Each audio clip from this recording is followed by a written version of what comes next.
Cut to the Chase Podcast. Cut to the Chase Podcast. Yes, I say it twice, just in case you didn't hear it the first time. This is Cut to the Chase Podcast with me, Chase Abel. Thank you very much again for tuning in. Another episode here, episode 16.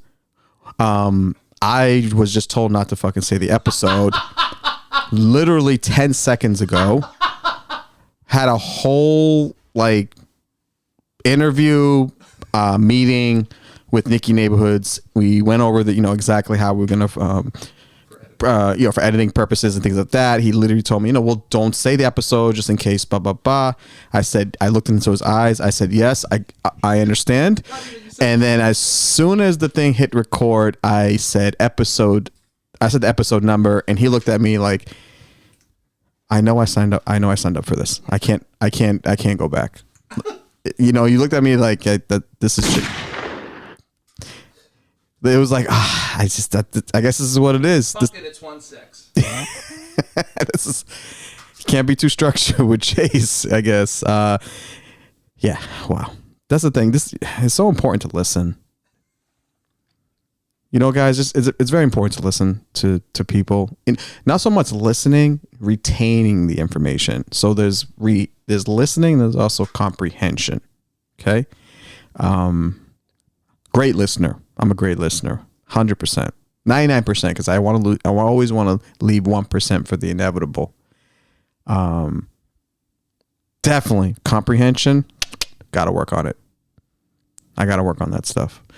But anyways, what a great weekend. Actually, no, I'm lying. Didn't have a great weekend. I've been feeling a little way, man. I'm sorry, guys. I know I've said it before on the previous podcast, but corporate America, I'm done with them. I can't wrap my head around playing the corporate America game. I'm trying to be patient. I'm chilling, just trying to punch my hours in. I only think about comedy the whole time while I'm there. I'm always thinking about what I'm doing, what I'm not doing, what I should do, what I could do, and that's usually what most comedians are like when they have day jobs. They don't like their day jobs because all they do is think about, getting out of that day job so they can do comedy. So that's what I do all day. I think about, as soon as I punch in on my day job, I'm thinking about what the day is going to be like and how fast it's going to go, how quickly it's going to go by, so I could go do comedy and do podcasting and doing the stuff I like to do. But this is not an episode of me complaining. This is not going to be an episode of me. This is not a pity party here, Chase. Stop talking to the people like they care. I know you guys care, but not really. It's okay. Anyways, last weekend I guess my weekend was okay. I did no shows, so I was free. I didn't do no stand-up comedy shows. By the way, I was supposed to plug also my dates before this episode. Nicky Neighborhoods ran that on the line item. Didn't even say that. So let me say my dates right now so he doesn't have a conniption and starts producing this podcast, because God forbid, if I take it over, it's not going to be good. So my dates, guys, to get it out the way. As of right now, I have no dates. There's no dates. So back to what I was going to say. I literally have no dates right now. So yeah, so fuck you, Nikki. Whatever. You know what? I just want to say, man, the customer, I had an issue with my phone. You guys ever call your phone service company to try to handle some situations, whether it's a bill type of question or a whatever service issue that you have with your phone. You ever call the customer service line? Now I call my my company. I had an issue with, I'm trying to do a payment plan, because I do payment plans with my phone. Just it's easier, and it saves me a little time also, giving corporate America my money. That's the thing.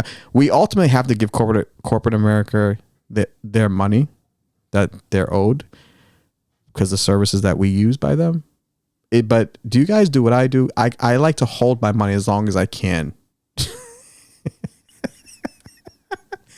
I'll like call them and ask them for like extensions, and I'll do payment arrangements. I'll break the payment arrangements. I definitely know I'm not going to make the payment arrangement, you know, because I know like there's a payment arrangement date, and then I know there's a 2-day also extra period, grace period they give you just in case, like if the card doesn't go through with the money, which mine never goes through. So that means I have an extra 2 days. And then I'll call them on the 3rd day and say, hey guys, I'm having a tough time. Business is not picking up. Can you give me like another 2 weeks? And they always say yes, because I'm on the business line account, which we get better privilege. I'm sorry, guys. Get a business line account. You get more extended privileges and you have more excuses to kind of provide them for not giving your money to them.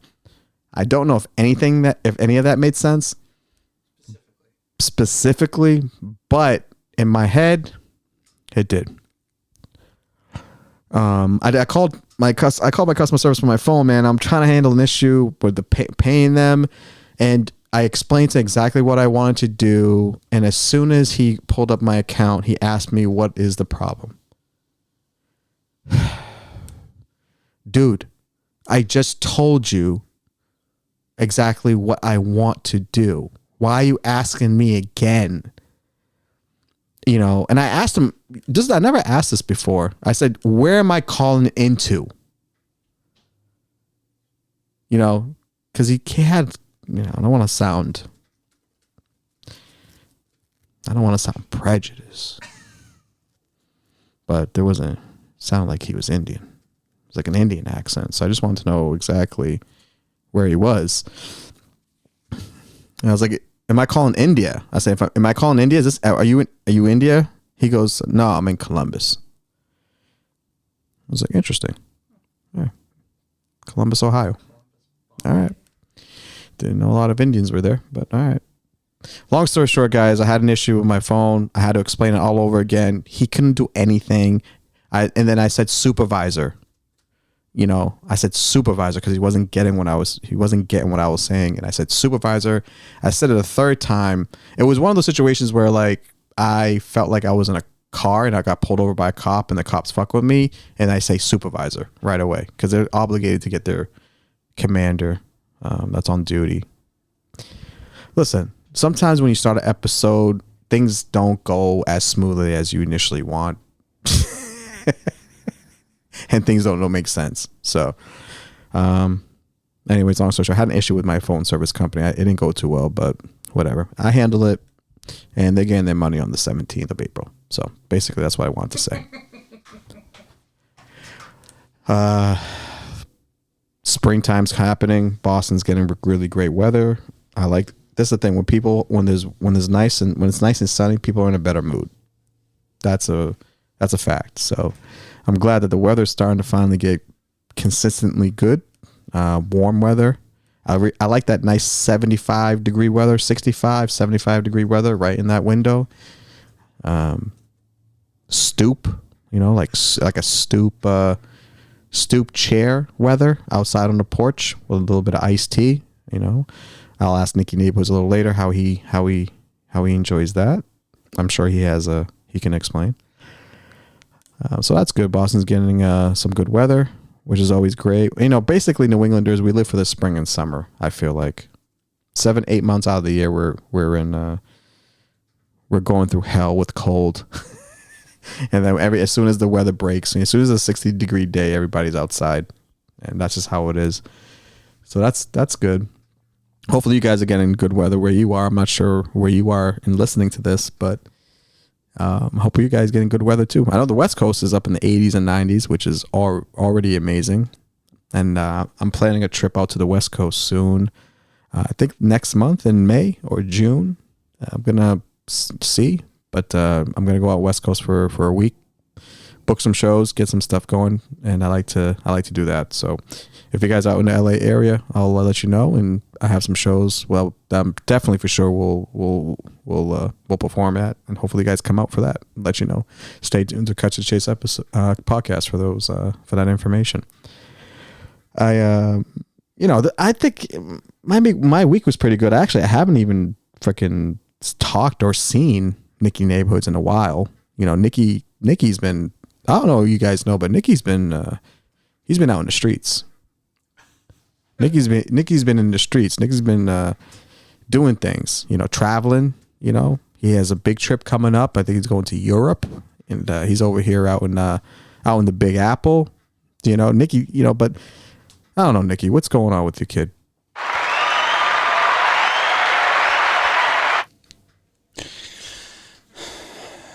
Excited to be here. Pulled up. You were out on the stoop, taking selfies, filming me, leaving my Uber. I did. I love the energy. This is at 60 degrees Monday. Talk to me. Just came back from New York City. I want to talk about this whole customer service thing first. Yeah, bro, let's do this shit. Because you and I talk about, like, you got to steer the call. Anybody that's on customer service, you got to go into that call being like, this is what's going to happen. Get your credentials ready. Right. You got to have your credentials. Don't even fucking bother. Hey, how are you? No. What do you need from me to get my account pulled up? Yeah, I'm doing good. Let's go. Now that it's up, here's what's happening. And I have a script on my laptop whenever I call Comcast or someone of what I need. You have a template? I have a template. I'll write it out before I even get on the call. Extra line charge. What is this? Wow. Total should be X, Y, and Z. Ah, you're that guy. Oh, yeah. And my average call time is minimal, I would say, compared to others. This is why I know that you're serious, because you said the word average call time. Oh, yeah. You know who only says average call time? People in customer service and sales. And people in call centers. Yeah. I need to know their metrics better than I know my own. Yeah. The average call time. You know what I have to, you know what I'm going to use that in my social situations as well. You know, when I talk to a girl, listen, I need the average call time for this discussion has gone way past where it needs to be. Your ACT is too high right now. Your average call time is too high right now. That all makes sense. And then, yeah, you just got to be intentional. You know, that's how I get things done. So I've been doing a lot of that lately. So I haven't been having much stress. Yeah, I went to New York City. How was that? It's different when you go and you stay with your friends that have kids. It gets it's a little different. So I'm not in the streets as much. I'm in the streets until about 8. Well, Nicky, that's not in the streets. That's not really in the street. That's more like. This was not a comedy visit, though. This was not a comedy-related visit. This was a catching up with friends. I was invited to go to the Yankees home opener against the Red Sox. Here we go. So, Mr. fucking clean, Mr. fucking goddamn hide and mighty. Yeah, so wow, a lot to talk about. So you went to fucking what's up with Yankee Stadium? Is that the first time in new Yankee Stadium for you? Because I've never been there. Yeah. So first of all, you know, for me, I feel like a stadium should be either one thing or the other. For me, it's either Fenway Park, which is like a fucking museum. Yeah, which is, I mean, you did on a previous episode. It was a, you know, we're not going to bring that up, but you did had some. Yeah, I have some feelings about Fenway Park. Yeah, you took some shots at good old Beantown Fenway. Well, because it's still made of wood. It's still like the seats are very small. I'm fucking right in front of you, bro. Oh, dude, it's either way. Watch your either way. Yep. So what'd you say? Okay. So I got invited to the game. I was told that these were special seats, and I was like, oh, fantastic. What does that mean? I fucking knew it. What does that mean? And they're like, well, you'll see when we get there. It'll be, you know. Special seats to me is like... Nicky, did you have sushi at Yankee Stadium? I swear to God, I'll leave this podcast right now. No, I'll get there. I'll get there quick. So we go to the game. First of all, going to the game is like, you know, it's similar to being in Boston. It takes a while to even get to that part of the city. Yeah. Up where that is. Yeah. Once you get there, it's huge. Was it in Queens?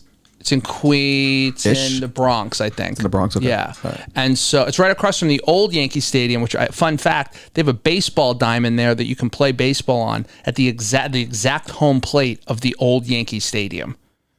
And it's across from the new one. It's like a field that they built. So it's I thought that was kind of cool. So you get there. One thing I really liked about this is they have an option to go through clear. Clear is like TSA pre-check at certain stadiums. You can just go right through if you have Clear. Wow. I have Clear, but the people I was with did not have Clear. So I had to wait with them like a schmuck. Yeah. You're like these peasants. But I was like, they're both way more successful than me. So the fact that they don't have Clear is surprising, but also not something that I can oddly flex on them. Because they would be like, all right, well, buy your own tickets. Yeah. So we get through the thing. We get up there. We go to the Jim Beam Club Lounge or whatever. It's basically just like a restaurant within the stadium, but the seats were overhanging right behind home plate, first row, like above in the balcony, overhanging. So you could really it was foul ball territory too, which is if you like baseball, I guess is kind of cool. Mm-hmm. Comfortable seats. What type? Leather? Yeah, but not like Two-tone? Mesh and leather? What are we talking about? It's a good mix. This was not a box seat. It was not a box seat. Here comes the fucking... But it also wasn't I call it a gen pop seat. You know, general population. I wasn't down with the plebes. Yeah. Yeah. I was in between the really wealthy people and, the regular kind of grandstand people. I was right in between, which is actually, I thought was appropriate for me, where I felt like where I am in life. Well, yeah. Personality wise, right? No other way would I even be qualified to sit in this seat. I have that like Jim Beam Club energy. Yeah, you definitely got like I belong to like an old guy's name membership club. But I didn't pay for it. I was grandfathered in by someone that used to pay really cheap. I couldn't. Yeah. If you re-up the books and renewed the books, there's no way I could afford it. Yeah, like rent control. You know who you are? You're the guy that's in the YMCA that uses this. I already know where you're going with this. You're the guy at the YMCA that's always there every day at 5:30 in the morning. The first one there that always goes into the pool but doesn't swim. Yeah. And then you go into the sauna. Milling around, yeah. Yeah, you're the milling around dude, and you just don't know people don't know exactly what you do. Mm-hmm. And you're there for like 5 hours till noon. Yep. And then you leave, and then you do it all over again. Yeah, I love leisure. I love the leisure of it. But it was a really good time. I don't feel great about Yankee Stadium, though. That's the thing. Is like the seat was great. The lounge access was great. The private bathroom we could use in there, and then a full range bar that we could order from in there, which was nice. Yeah. But the rest of the stadium, I don't know what Yankees fans are like bragging about. It's a concrete stadium. Like there's lines everywhere. It's not like there's more vendors. It's just a stadium. It's just a regular stadium. Wow. Yeah. So I would say like. The seat experience was a 10 out of 10 for me. 10 out of 10. Being with the boys, sitting down, watching the game, going to the lounge, do whatever. 10 out of 10. Yeah. The overall, if you were to say to me, "Hey, let's go get grandstand tickets at the Yankees game," I'd be like, "No, I think I'm good. Straight. Let's go watch it at a bar." Okay. So that was my review of the Yankees Yankee Stadium. 8 out of 10.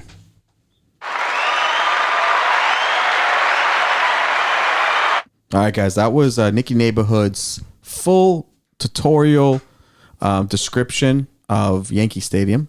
That was fantastic. I actually was very intrigued and interested.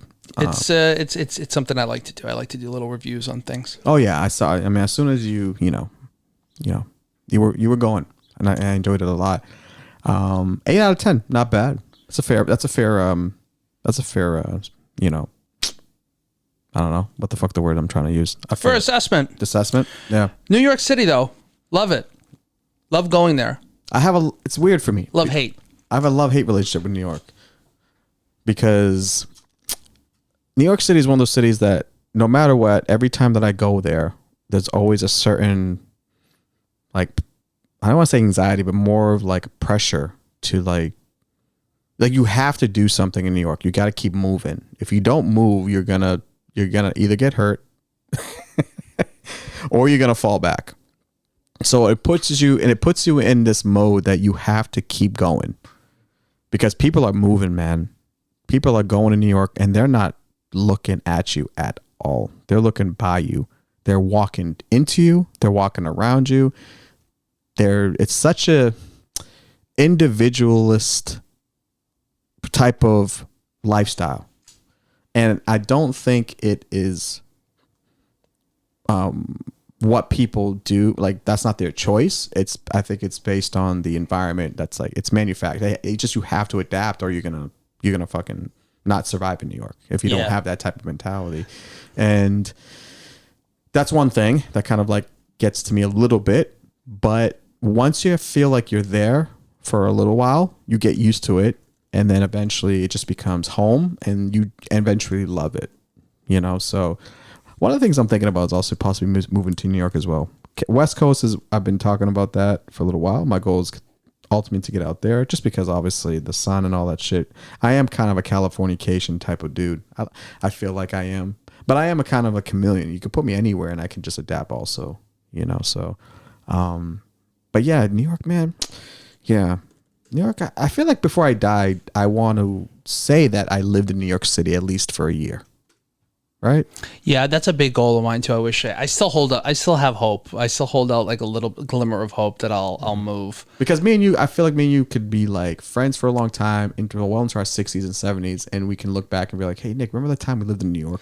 That's the thing, is like, there's even if you did 2 years in New York, it's like working at like a really reputable company. People are like, "Oh, you used to work at Amazon during X, Y, and Z years." It's like, yeah, I lived in New York City for, whatever. Right. People look at them like, that must have been a pretty cool experience. Yeah. So it's one of those situations, and you can get anything in New York City. Doesn't matter when, where, how, you're gonna get it. Grenade. You need grenade. Somebody's there. Someone's got it. The Bronx. You get everything in the Bronx. Get everything in the Bronx. Yeah. I like the Bronx. I like I like Manhattan. I like the Upper East Side. I like places where, Williamsburg bothered me a little bit. That's where I stayed. Because it's I don't like people my age with kids. I don't like that culture. It's dog culture, kid culture. I like my friends. Like I like people who have kids that are my age, but I don't like the collective culture that's being represented in Williamsburg, which is this young, trendy, affluent, weird culture where you have to stop every block to comment on someone's kid or someone's kid's outfit or dog. Over it. Yeah. Yep. Over it. Yeah. Like there's like yeah, that's a shot. That's definitely a shot. I want to make it happen. Let's go. Yeah, less cookie cutter. So you're saying like there's a kind of a culture there that's being established where the people there are slowing it down. It's just it's kind of like they're bringing the suburban lifestyle mentality into the city. I think maybe this is the first time I have seen. No, it's definitely not. But like when you see gentrification and it's annoying to you. Yeah. Where I'm just like, is everyone dressed in the same fucking outfit? Like, does everyone has their character that they are on display. Everyone's their own little animated character, and it's fucking annoying after a while. Yeah, I know. Dude, as soon as a place is being gentrified, as soon as there's a Whole Foods there. As soon as there's a Whole Foods and a Starbucks moved in there. And an Aesop hand soap place. It's like a luxury. When you start seeing little luxury goods, like boutique places, big ass retail, but like a retail store, like a good size retail store, it's like, okay. Yeah. Some rich people love to wear, kind of poor looking, like worker blue collar clothes, but the fabric's different. You just know, like so many people had like worker pants on, but I'm like, are those cashmere working pants? Yeah. Ugh. Yeah. Ugh. It's like a casual bummy look, but it's like those pants are $1,200. I know those people. The fuck out of here. Yeah, I know those people. Actually, yeah. New York is changing, man. The world's changing. Places are changing. The textures of certain cities that have lived for so many years with a particular personality it seems like certain cities' cultures and their fabric is starting to kind of dissipate. Yeah. But hey, what are you gonna do? You know, what are you gonna do? Keep going down. Keep visiting. Go to different places. That's the thing. Is like when one place starts to get like ughy. Yeah. You know, Let's get out of go there. to a different place. Yeah. Lower East Side. Yeah. Lower East Side is Lower East Side's dope. Poppin'. Lower East Side's dope. You know, I got to think about it. I have some thinking to do. I got some real honest thinking to do. Yeah, let's touch on that. Yeah, it's in terms of, definitely. I'm at a place in my life right now where I'm just trying to decide what's the best option for me in terms of relocating. Honestly, I love Boston. Been here for a long time. But it's not for me anymore. It's for the sole purpose of what you just said, Nick. You know, it's just not what it used to be. I'm not really it's just different, and I feel it, and I'm an energy person. So once I feel like the energy is changing, I kind of leave. So, I'm thinking about Seattle. Seattle's a place that came up not just a little week ago as an option. Pacific Northwest, love trees, love the ocean, love fish. You know, love fish. You really? Salmon, little fucking albacore tuna. You know. Okay, so like the basic kind of basics. Yeah. Okay. Yeah. You know, a little crab. You know, okay. Daddy's. Okay, and we're using daddy. Yeah, you're right. A little too early. It's only episode 16. Should have waited. Seattle's cool. Seattle. I have a sister there, so that would be help. I got some family there, so that'd be cool to kind of touch base over there, get reacquainted with them, and do my thing there, and then eventually move down to like California, or even go to New York. But then also I'm thinking, well, I'll just go straight to New York for like a year, you know, keep the podcast going, keep the networks going, keep the gas on the pedal. Because if I go to Seattle, you got to kind of let's start over a little bit. Which I'm not, this is the thing about me. I have no fear no matter where I go. So it doesn't matter. Like, that's the thing with me. So I'm not really worried where I go. I'm not going to do well. It's just more of like, what's the best, possible, I guess, thing to do for the long-term goal. I think anybody looking to make that type of move, anybody that's listening that's in a similar position, it's what is going to get you, what is going to put you in the best possible position and bring you closer to the thing that you want to be doing. Nutella. I don't even know what button to press. I know, it was a weird way to receive that. He needs some milk. That's the good one. Bingo. You need milk with Nutella. Dude, Seattle's fun. I'm always like, New York is always going to be there, but then you just have to look at like, what are you going to get out of Seattle? If it's going to put you in a position to go and make the next move. Economically. Might be. It's more of economics. I get to save some cash. You know what though? And help me set up for the next, because this is the thing. One of the things that I also understand that if you have the ability to save money, especially with the way things are going now, with inflation and everything so expensive, if you have the ability to like save as much money as you can, and if you have only have a short-term window to do that, I always say do that, because who's to say when that's going to come back to you again? When are you going to have that opportunity to save a lot of money or save any money at all? So if you have the ability to kind of, I don't know, man, this is the thing about life. When you gotta there's no wrong answer. That's the thing.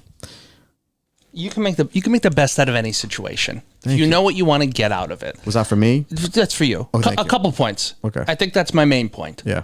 You can any situation you can look at it as a positive or a negative. Oh, I'm in Seattle. It's rainy. I'm gonna have to start over again. Or listen to Nirvana. And I'm gonna be around fucking awkward people or whatever. Or whatever. You can look at it as you're gonna save money. Yeah. You're going to get a perspective that most people don't have. I have no Seattle perspective. I don't know what people in Seattle eat or drink or how they fart or like what they do. You know what I mean? Mm-hmm. New York will always be there. The thing about New York, though, I've noticed is like even rich people feel broke. Not wealthy people, like even rich people feel broke as fuck when they move to New York City. Well, that's the thing. And it's just about perspective. Yeah, it's about perspective. And also people don't understand that there's levels to money. There's like levels to like wealthy people, rich people that, so. But when I'm, to your point, sorry to interrupt you. Yeah. I think it's more, I say that encouragingly, not to be discouraging. I say it encouraging of like, no matter what you do, you're going to feel like you're not doing enough in New York City. Yeah. Yeah. Oh yeah. Cause cause you see, right. Because you're seeing like everybody moving all the time and they're going out to eat and they're doing this. And you're just a dude that's trying to make one thing happen. Yeah. And you're just like, this is all I can do. Yeah, this is all I can do. So just do that. Yeah, you're going there for the goal. Period. Whatever the goal is, and if you deviate, that's one of the things I noticed about New York is in Boston. Yeah, I'll take myself for example. I don't claim to be a professional comedian because I'm not. I could have told you that. Yeah, I'm gonna.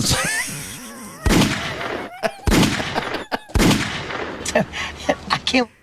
So, that doesn't work in New York. Right. That doesn't work. This in-between thing doesn't work in New York. It works in Boston because you can work, you can make a little money, you go do some stand-up. Yeah. Write, whatever you want to do. If I want to take a week off, I take a week off. That would never fly in New York City. The moment you like deviate off your thing, yeah. You're fucking drowned. You have to go. Yeah, you have to go. Like there's a lot of, I know a lot of comedians there that they have day jobs and things like that, but they as soon as that it's over, pedals to the metal, sneakers on the pavement. They're doing sets all night, whether they're podcasting, whether they're going to they have one show in Brooklyn, one show in Manhattan. They're going back to another show in Brooklyn. It's a grind. It's a grind. And I'm not afraid of the grind, but I'm also not afraid of change. So sometimes in life, I feel like you have to just take a risk and you just got to let it, just go and you'll just figure it out, and there's no right answer. There's no wrong answer for the location that I will choose. And we will see. So what's your gut telling you? My gut, I got a fart, to be honest. But to be honest, my gut is saying economically go to Seattle. For the money. Make it easier on yourself. Make it easier a little bit for the long term. Yeah. Because I play the long term game, and it's been really long. Yeah. And it seems like every time I say that, it just the goalpost gets a lot longer and longer, right? But yeah, what option do I have? What other chance I'm going to have be able to save some coin, for 5, 6, 7 months? You could put a down payment on a car. You could even set yourself up first and last month's rent, even pay a couple months of rent for the next place. So you got a little cushion. You got some savings, so you don't have to stress about getting now a full-time job. Now I can get a part-time job for the next location and do full comedy more. That might be the play. Yeah. Yeah. I feel like you almost have to be laser focused more, in that sense. Yeah. Because you got to be like, all right, I'm focusing in on doing this shit now so that I can in the next 7 or 8 months be a little bit less focused on some of the smaller stuff. Yeah. Because at some point you just have to, if you're trying to reach certain goals, you just have to be all in at some point. You can't, your time and effort has to be all into the thing that you love to do. So my goal is to at some point to dissipate away from the corporate America thing, but have enough money where I can do the comedy full time. Have maybe do a part-time job and have some stuff going on there. But listen, this is all me just talking about trying to find the best course of action to live my dream. I'm already living it, to be quite honest with you. I'm not even, so as much as I am trying to figure this out, complaining, however you guys are listening to this, to be quite honest with you, no matter where I go, what I choose, I'm living my dream anyways, because I'm doing the thing that I want to do. Making it happen. So, yeah. So that's it. So I guess the messages for that one is if you guys are in the same situation, don't overthink it. You know, wherever you're gonna end up is where you're gonna end up, and that's the fate of you. So don't overthink it. Just give it a try, and you have options. You always have options. Don't ever feel like you don't have options. You know, I do feel like people feel like they don't. There's no options. You know, like there's no options for them. I always say you have an option, man. Yes. You don't have to be here. You know, I told my friend at the job the other day. I was like, he's like, oh, I fucking hate this job. You know, people this. I was like, dude, you can leave. The only thing that you don't have an option with is like you need to be disciplined. If you're not disciplined, you don't have options because you're just constantly making excuses why something is a certain way versus just you leave yourself no option other than focusing on the thing that you want. Sure. Yeah, but people like that, fucking, oh, dude. Hamster wheel. Oh, I'm so glad I don't have people like that in my life anymore that I have to deal with of like, you know, I can't, there's no way out of this job. There's no way I can do this. I'm never going to move out of my hometown. It's like, just do it. There's too much stuff on the internet telling you how to do it. Yeah. To not be able to do it. To not be able to do it. Yeah. Yeah. So that's where I'm at. It's a weird time, and hopefully people are, you know, thinking about their future and trying to attack it the best way you can. That's all you can do. So that's all I can do. That's all I can do is bring you a podcast every week and talking about my stuff, our stuff, and hopefully you guys enjoy it, which you guys are. And again, thank you always for listening. Again, back to my dates. I have no dates. Next segment.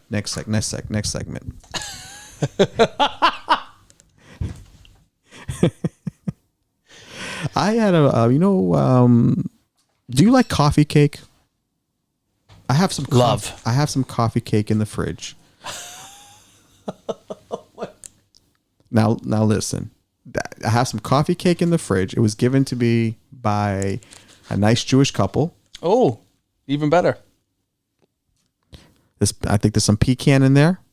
Okay. There's something in there. Confusing, but okay. Yeah. I was gonna make some tea, and I was gonna, you know, have you taste it. Pause.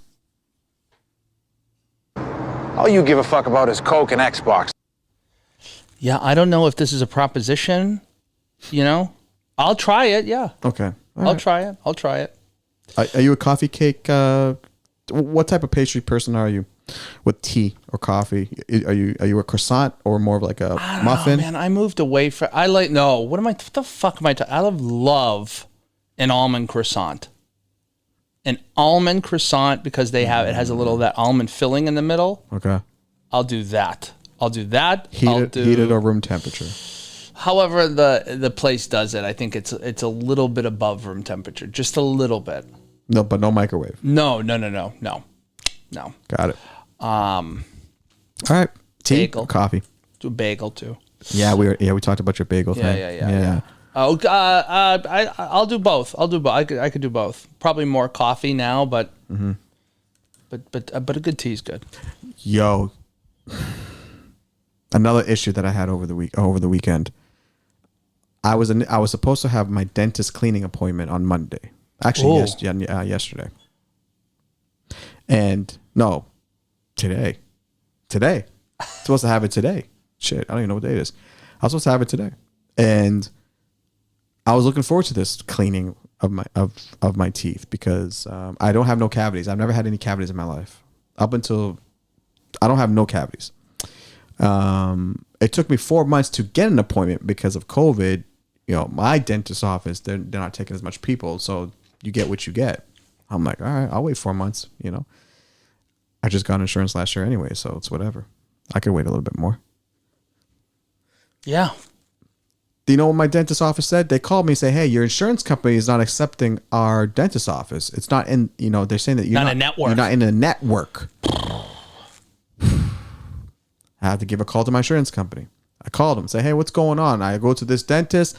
I have a PPO insurance plan. Which, by the way, I don't fucking know what any of that means. Dude, PPO, HMO, PPO. I don't know. I don't know what it is. I always feel like the PPO is like better because it's like it starts with the P. That means you're paying more. I don't know. Yeah. So I just went with the PPO plan. So they say, oh yeah, you should have got the HMO plan, because if you had the HMO plan, you could have went to the doctor that you're seeing. We have our own dentist in our network. We'll email you the list of dentists. I say no. Stand with yours. Don't bully me. Who the fuck are you to tell me to go to a different dentist?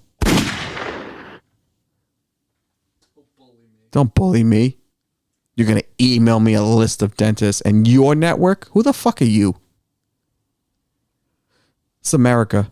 I choose the dentist I want. So I say, okay, so can I change my plan? They rebuttal back quickly. No, it's not an open enrollment period. You can't. All right. Are you sure I can't use my network? Because the last insurance person that my dentist called said that we were in the network. But now I'm calling you. You're saying I'm not in the network.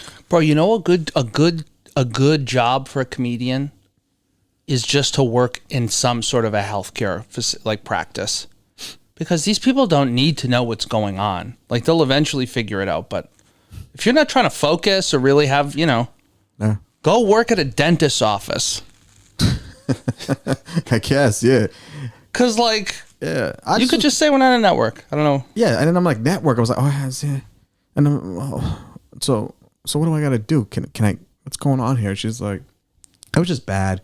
I had to get 3 different answers to confirm if I am in the network or not in the network. Once they said that, once the person told me that I am not in the dentist network, I'm just like, all right, I'm just not gonna go. I have to cancel this appointment because it doesn't. You're not in a network. I'm not in the network. No. So everything seems like you have to be part of a group. It's click. Everything's clicking. What do you pay for? Who are you? Yeah. What's your thing? What? I called my dentist. He goes, we don't even take insurance anymore. I go, what? He goes, yeah, we're not taking insurance. We're not dealing with the fucking insurance companies. You come, we bill you, then you go to the insurance company to get reimbursed. I go, see ya. He needs some milk. Out. Done. Wow. Got to go to my wife's dentist now. Wow. Kudos to that dentist place, though. Respect. Oh, hats off. Yeah. I mean, if I was a dentist too and I was, raking in cash, I'm not dealing with it. We'll bill you, get paid, and then. Even more crazy, man. There's insurance. There's insurance companies for everything. There's insurance for everything, man. It's insane. There's insurance. There's dental insurance. There's medical insurance. There's pet insurance. There's car insurance. There's mortgage, house insurance. There's fucking, life insurance. Hey guys, I'm not a smart guy, but I think I'm okay. Are you guys seeing what I'm seeing here? Are we paying attention to what's going on? There's so much things that we're paying for, and they're making it hard for us to get the things that we're paying for. Should have became a dentist. I almost did. How did you almost become a dentist? I watched all the episodes of Nip Tuck in 2007, and I thought I can become a doctor, but the Nip Tuck were surgeons. I'm not smart enough to become a surgeon, so I said, what's the least amount of actual education that I can possibly do at a C&B level where they'll still pass me and I can actually still become a doctor? I said, dentist. And then I took 2 prerequisite courses at Bunker Hill Community College, and I was out. Couldn't do it. Can't deal with it. Nope. It's shocking how hard it is to become a dentist. Went back to the YMCA. Yeah. Yeah, it's shocking. Yeah.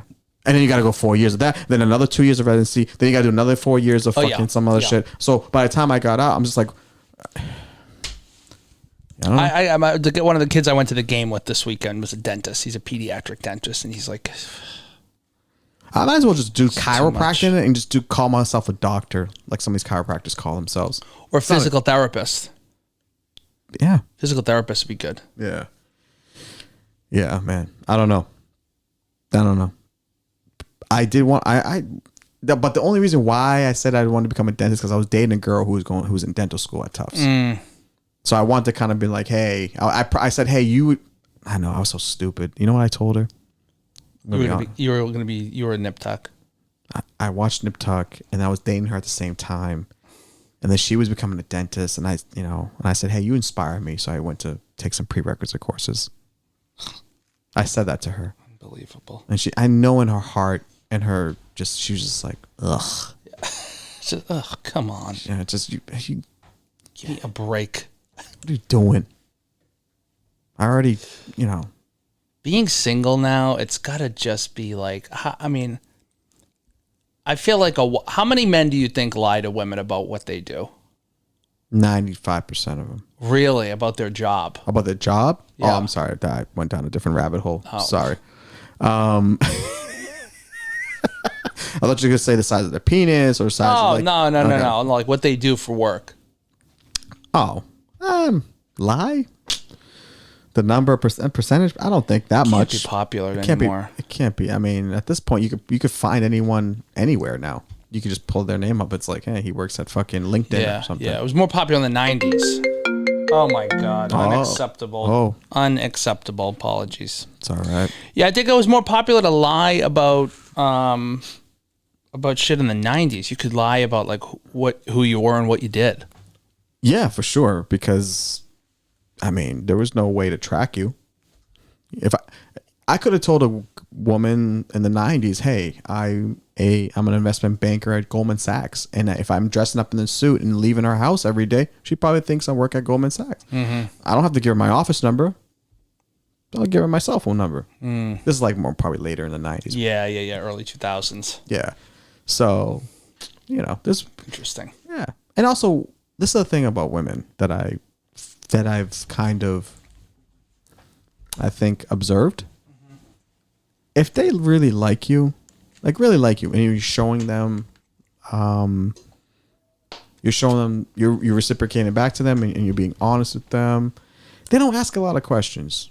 If you're like just doing if you're doing your job. Mm-hmm. Mm-hmm. Am I wrong? Mm-hmm. It's one you My wife asks all the questions. Well, she is Russian. All the questions. She's Russian. She needs to know everything. Why don't you want to tell me? And then you're like, "Fuck, that's actually a valid question." Do you tell her? Yeah. Oh yeah. No, preemptively. Do you tell her? Sometimes it's made gift giving tough. Does she have to get it out of you to tell her stuff, or do you proactively tell her things? I proactively tell her things. Some stuff it's a little bit harder because I'll do the math in my head. Most guys will do the math in their head and be like, I don't feel like telling you why I can't take the trash out now, or like that little thing where it's like things, yeah. They change something in the way that we normally do. I don't feel like going through the new process with you. Yeah, I'm more of like I don't tell the big stuff. Like I wouldn't if I've changed the lock on my door, like I just wouldn't tell her, like on the front door. Just hey, if it's different, it's new. It's new. Sorry, didn't tell you. You okay? Can you? The key's in the key box and outside and front. It's 2222. It's a password. Sorry. It's 2222. I don't even open the door. I text her the password too from my phone to her phone so she can have the key. Yeah, we're on that level. Call from the other room. Did you respond? Did you see the email from the landlord? Yeah. Can you handle that, please? Yeah. Okay, how are you going to handle it? Here we go. Let me look at well, you said you saw it. Yes, but I don't have it up right now. I'm not actively looking at it. I see emails. I check my personal email every hour. Specifics are important to women. Yeah, and if I don't have it up in front of me and I don't have the specifics. Yeah. Well, I thought you said you were going to handle it. Why would you say you're going to handle it if you don't have? Oh. All right. See, so I preemptive, here's a little callback with the customer service. It's the same as my wife. It's a preemptive. If I'm going into the conversation, I'm having all my login credentials ready so that she can pull up my account, and then I'm getting into it with her so that we scripted. I have my points, my talking points. Oh God, it's highlighted in pink. Yeah, I gotta be prepared. All right. That's what marriage is. Sorry to be so, I don't know. I'm learning too, bro. Sullen about it, but I'm not back, dude. I'm not even. Listen, I've never really been I don't know anything about marriage or being committed long term. Mm-hmm. Dude, I don't even have fucking wine glasses, bro. That's how fucking I'm not committed. Well, we'll talk about that later. Yeah, we'll fix that. Yeah, I know. I need to get some wine glasses for sure. I don't know what type. Should I get the short glass ones, the long ones, long stem? Should I get the deep cut with? There's a lot of. I think for your amount of wine drinking, Yeah. do you drink a lot of reds or whites? It doesn't matter. Equally. I would go. I went with a red wine the other night. Snoop Dogg wine. I actually heard some surprisingly good things about the Snoop Dogg wine. Yeah, it was a Snoop Dogg wine. I'd go both. I'd go a set of 4 of the stemless ones, that like little glasses that rest on the, and then some with the stems. Options, right? Yeah, I'd go with the pack of each. Okay, pack of each. Okay. Yeah. All right. IKEA, Target, basic. Not Crate and Barrel. Yeah, you could go Crate and Barrel. The ones that I have are Crate and Barrel, but I Oh, break them. oh. So Wait. So you referred me to go to like fucking IKEA and Target, but you have Crate and Barrel. well, they were a gift. They were a wedding gift. I would not buy them from Crate and Barrel with the amount that I break. I would not. I don't know. You kind of walk with like a Crate and Barrel confidence, which that fucking, you dress like you have Crate and Barrel confidence. Yeah. Well, I do have Crate and Barrel confidence. Like where you could just walk into a place and buy $150 fork. That type of confidence. No. Well, yeah. Yes. What am I saying no for? Yes, you're right. That is my confidence level. The issue is I have $50, Right. I have my reality is a $50 sensibility because I drop things. I don't clean them the right way. Right. So your negligence. So if you want to spend money and then get really upset after you break something, go to Crate and Barrel. You know what it is? I'll be honest with you. I have Crate and Barrel confidence, but not like Crate and Barrel money. So I'm the dude that actually has like a 50% off coupon that I saved. And then I walk in with the confidence as if I'm paying it full price. And then I Slide. Hey. Slide. Yeah. Shh, just run that. But you don't need expensive shit. You just need, it's just with wine glasses, it's just about how thick they are. The thinner the wine glass, the better it's perceived to be. Ladies, you heard that? The thinner the wine glass, the nicer it's supposed to be. You get stemmed glasses for white wine. Yeah. And non-stemmed you can have for red wine. That's kind of the etiquette there. Maybe not in the bedroom, but Mr. fucking clean, Mr. fucking goddamn hiding mind. I'm already repulsed at what I just said. yeah, the on air. analogies that you said was Who gives a fuck what kind of... Get what you can afford and just enjoy it. Listen, I'll go get my Golden Girls cup and drink fucking Snoop Dogg wine. There you go. There you go. A mug. Yeah, who the fuck are you, by the way? Are you the insurance guy? That's fucking. I've been trying to rile you up all episode. I could tell you're a little light coming in. You kind of go happy go lucky. It's nice weather out. I'm like, how do I get the demon out of this guy? It doesn't take much. No. Yeah, it doesn't take much. Yeah, it's all good though, man. We're just pushing through, trying to figure things out, dealing with people who don't know how to listen. Navigating that's difficult. I had to deal with that over the weekend and over the week. Another thing I had to deal with too is a little bit of this is the thing. I know a lot of people out there probably listening have like actual jobs. This for me, this is something I love to do. So I just bring you hopefully good content. You guys keep listening. That's all I really enjoy.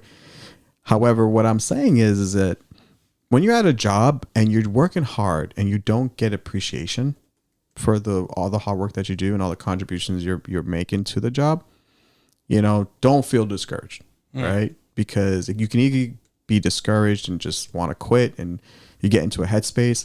I was in that headspace for a little bit because I was promised something and I've been working hard for it. And because of a certain particular technicality, I didn't get it and they didn't explain to me why. I don't like when people don't explain to me why. I don't like when people just tell you this is what it is and they don't explain to you how did they come to that conclusion, right? If you're in a relationship and if your partner's breaking up with you, wouldn't you want to know why they're breaking up with you? If someone just tells you, hey, I don't want to be with you anymore out the blue, yeah, you have a right to be like, hey, I got some questions over here. I'm at a job. I'm working hard. I was promised something. I expressed interest in something. They knew about it, but because of a technicality, they're just like, no, I'm sorry. This person is this. so they get it. And I said, well, what about what I've done? So none of my past stuff matters. I guess my point is that things like that are going to happen in your life, where you're going to work hard. You know you're working hard, and sometimes you just don't get it. Some motherfucker just weasels in and gets it, or somebody happens to get it, and just because of a technicality, they say, or whatever the case may be. Don't get discouraged. No. Focus on your goal. Your goal, not you, but in general. If your goal is not to be at that place, if your goal is to use that job for money, then don't get upset, because at the end of the day, you might have another chance to get paid more, and you're not going to be there for long anyways, or whatever the situation. If you're going to be there for long and that's your goal, then just a bump in the road. Just a bump in the road, yeah. And another long kind of stretch to go, so just focus on what you want to get out of it and just play the game. That's the thing. Is like, I don't think people really they don't want to play the game anymore. Well, that's the other thing. I don't want to play the game at all. Yeah. However, you have to know how to in order to be able to get to the position where there is no game anymore for you. You are the game. Yeah. Yes. Yeah. And that's what I've kind of stopped wanting to do. When I stopped working in corporate America 10 years ago, 12 years, whatever, how long ago I stopped and started doing stand-up comedy. But yeah, that formula of corporate America never fails. It's a system. It's a system of recycled fucking ideas and manufactured beliefs that make you think that you're going to get somewhere, like, ultimately, if you just keep doing this. And yeah, materialistically, economically, you'll get into certain places for sure. But god damn, you're going to pay a fucking price, like, internally for that, because you're just going to go through so much chronic stress, anxiety. You're going to get bitter because people can just keep disappointing you, and you're just going to ultimately become a very, very bitter person and just be... I've seen this shit happen. Sure. It just, you see the people get molded into this, like, thing, and I just see it happening before their eyes, and they don't even know what's happening, which is crazy, because you're just sitting back like, oh, motherfucker, I was you like fucking 10, 12 years ago. Yeah.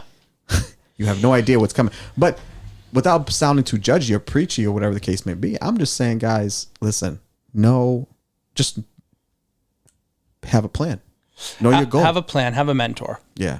If you have a mentor, it makes all this stuff that we're talking about a lot easier. Where the fuck were you when I was going through that 10 years ago? I was probably still in school. Yeah, you were. Sorry. Not a lot of mentors anymore. No. Not a lot of mentors anymore. Yeah, because people don't know how to listen. People don't want, and they don't want to play the game. We're solving a lot of corporate social issues. You know what we should do? We should LLC a company, a consultant company, and what companies should hire us as the fixers. So we would go to companies. We would be there for a week.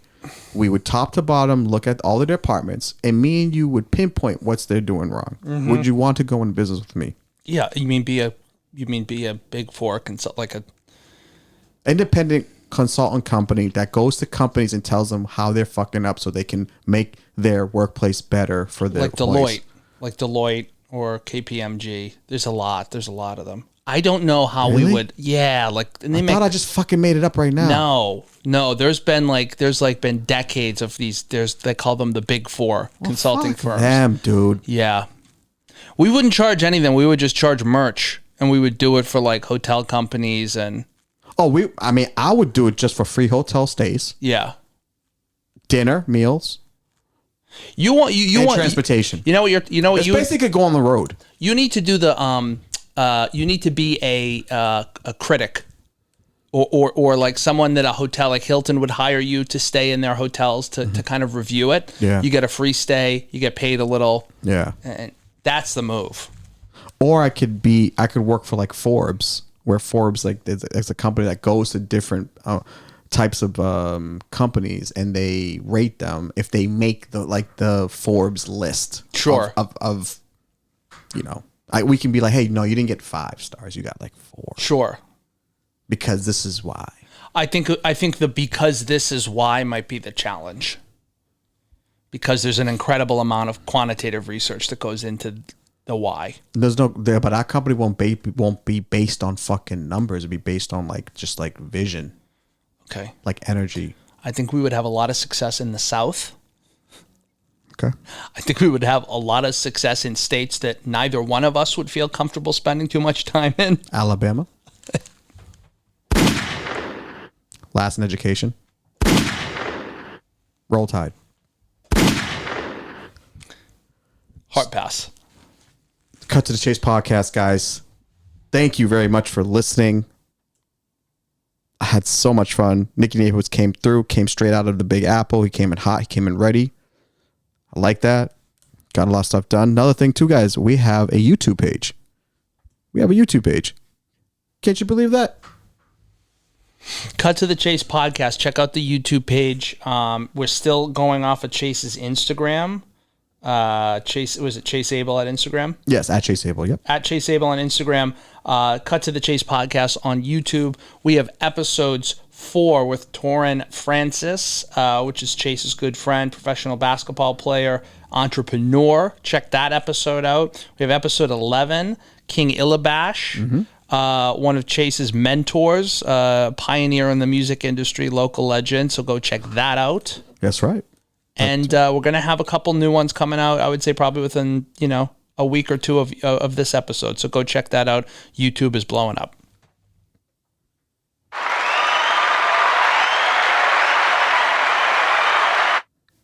Don't forget to subscribe also to that episode, to that YouTube page, guys. That helps us a lot. Please just hit the subscribe. Just hit subscribe, and also subscribe on any other podcast platforms you listen to this podcast, Spotify, Apple Podcasts, everywhere you get podcasts. Thank you again for listening. We will be back for another episode next week. Guys, have a great week. Get after it. Send me a message on Instagram at Chase Abel. Again, Nicky already said it, at Chase Abel, ABEL. Nicky, what you got for you? At Pain in My Assad. Check it out. Cut to the Chase podcast. We out. Boom.